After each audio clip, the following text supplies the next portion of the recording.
CMC stamps. Today we're going to do wedding cards. This one's way cool. It's a tri-fold, so it kind of opens up like this, and this goes over.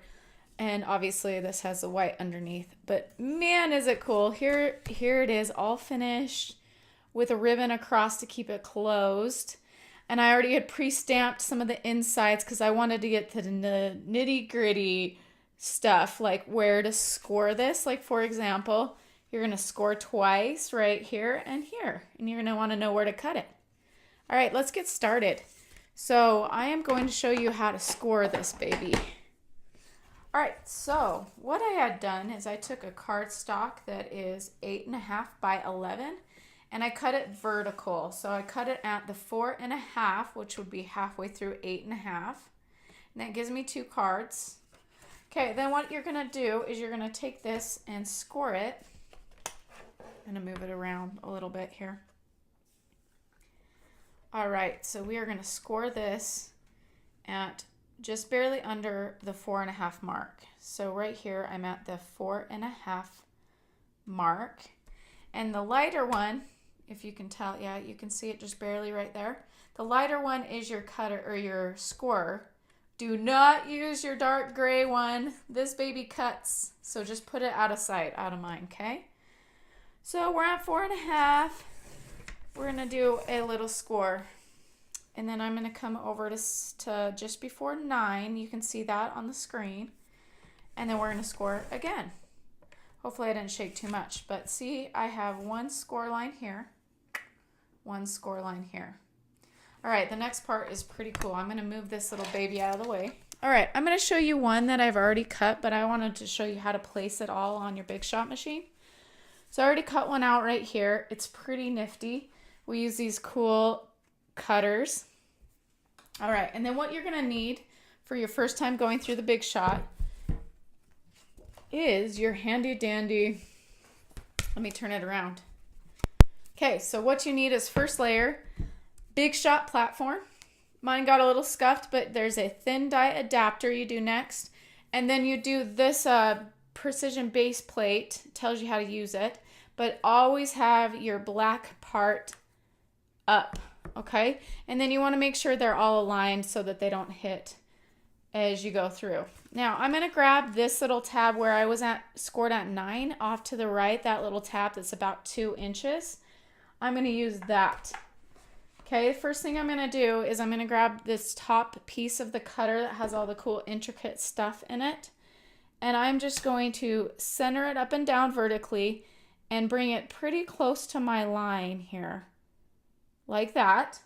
And then this is a really cool thing. It cuts off the top portion so you don't have to fussy cut that little guy right there at the end.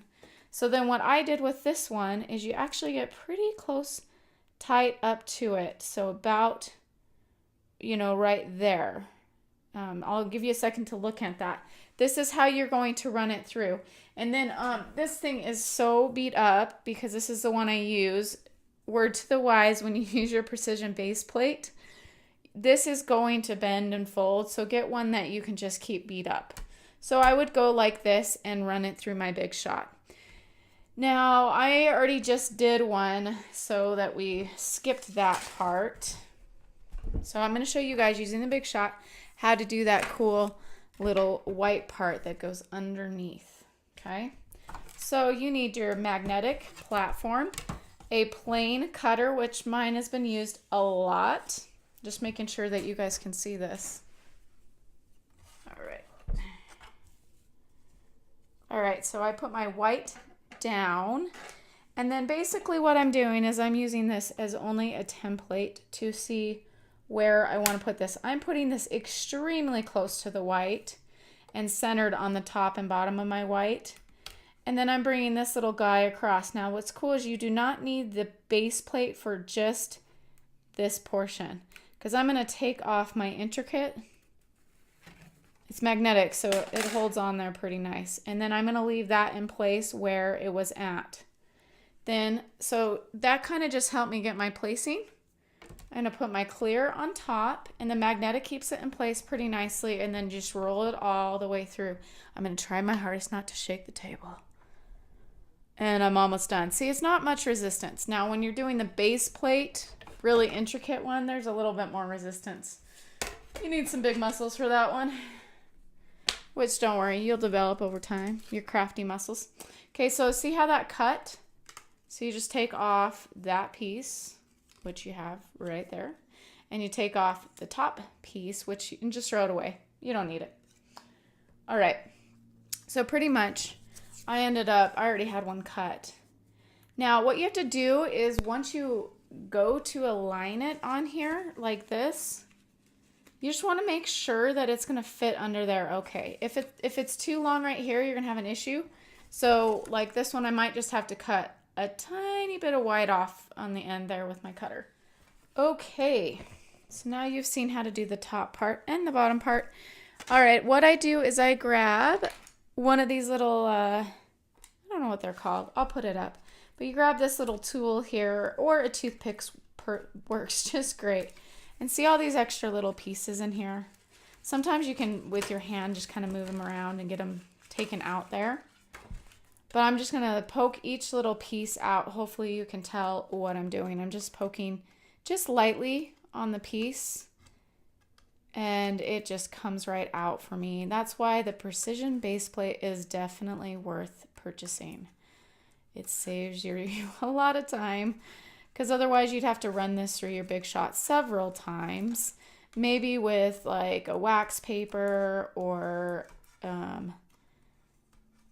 you know, something like a dryer sheet. But this one, the precision base plate, is pretty awesome. I'm going to show you a little trick.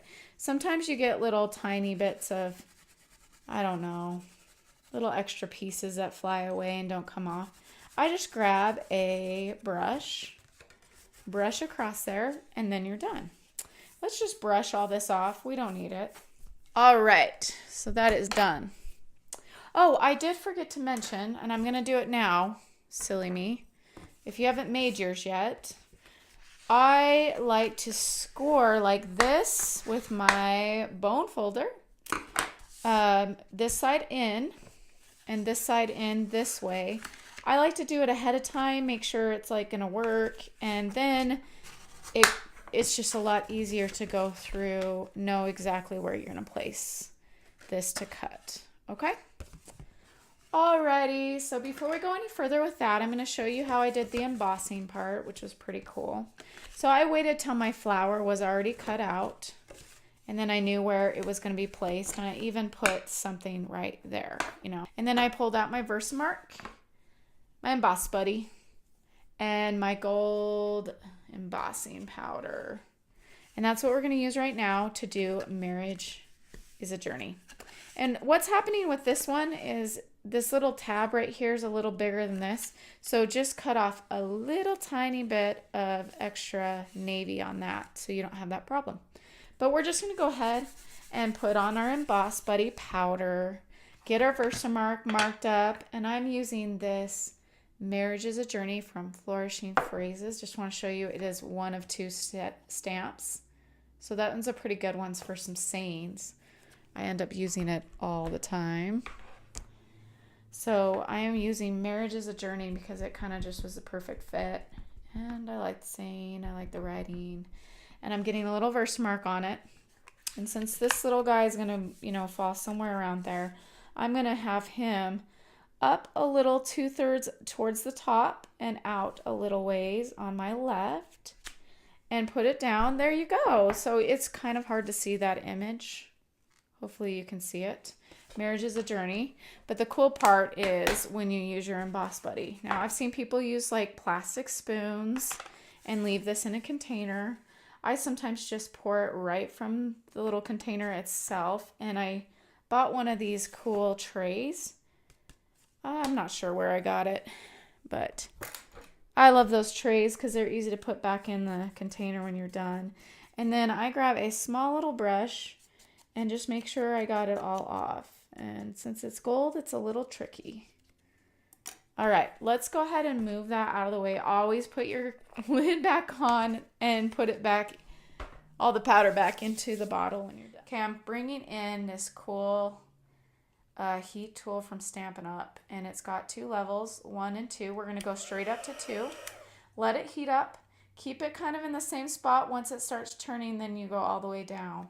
Alrighty, so let's go ahead and start. This is embossing, one of my favorite things to do, and I'm really hoping that you can see it.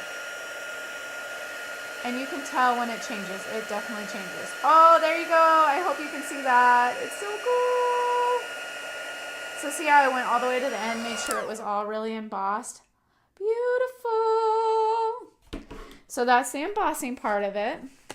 And I just let it kind of dry because it's kind of heated up and nice and toasty. So now that you got your thing embossed, I'm going to bring out my sample. And I did this one, thanks kindly, and obviously I did some other cool sayings like happy birthday and happy anniversary. Looked really cool in that spot. All right, next thing, I'm going to grab out my green glue. I love this stuff. Just shake it to the bottom and you're going to use the fine tip. There's another tip side, but we're using the fine one. We're going to open this up all the way. This is how we're securing our white piece on the back. So I just let a little bit go out on my borders because they're a little bit wider and they can handle a little bit more. But as you get into the intricate stuff, I almost kind of just dot in certain spots. Hopefully you can see this okay. I'm just dotting certain spots so that I make sure I get it all.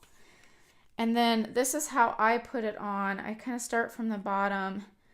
And the green glue is so nice because you can kind of slide it around. So I basically put it on, turn it around, and say, does it look aligned the way I want it to? And sometimes I just move things around just a hair. Once it's where I want it to be, I just go ahead and glue it all down with my, just putting pressure down there. See how cool that is? That's how you make that little front part. Oh, I love it. I stinking love it. Okay. I already pre-stamped this. Congratulations. Oh, sorry. We're actually going to use this one because it says, thanks kindly for all the thoughtful things you do. And I use this beautiful flower and Night of Navy. And I use this Floral Phrases stamp set that comes with the cutters. Definitely worth getting. I believe you can buy them both together bundled. So good deal. Good deal. All right. So you can use your green glue on the back of this or your Snell. I'm going to go ahead and use my Snell. And you will eventually find out what kind of adhesives you like the most. And do it your own way. That's what I always say. And not everyone does everything the same. Just grab some ideas from me and change it up. And then just center this right in the middle. Put it down on all four sides. Make sure you get all the extra stuff off. And that's ready, see, for them to open up. Then all you have left is I grabbed these two beautiful, this is like a baker's twine in golds. And this is a thick white baker's twine. And I grabbed just 16 inches worth and cut. And then I went ahead and tied them together. Once they were tied, then I moved them apart a little bit like that. And then I put on cute little rhinestones. Or if it's a wedding one, you can do pearls. So that's about it. And you guys know how to put the rhinestones on, and tying just takes practice, but you can do it. Anyways, that is the funnest card. The most important thing is to remember where to score it. So you're going to score at the 4.5 or a little bit under. And at the 9, cut out your cool little tab in the white underpiece, glue it together. Stamp and glue together your inside, emboss your outside saying, make sure it shuts, and then go ahead and put on your beautiful ribbon and you're finished. Finito. Well, thank you for joining me today. I had so much fun as always, and I hope this was a useful class for you and you can use it for wedding cards or any kind of beautiful card.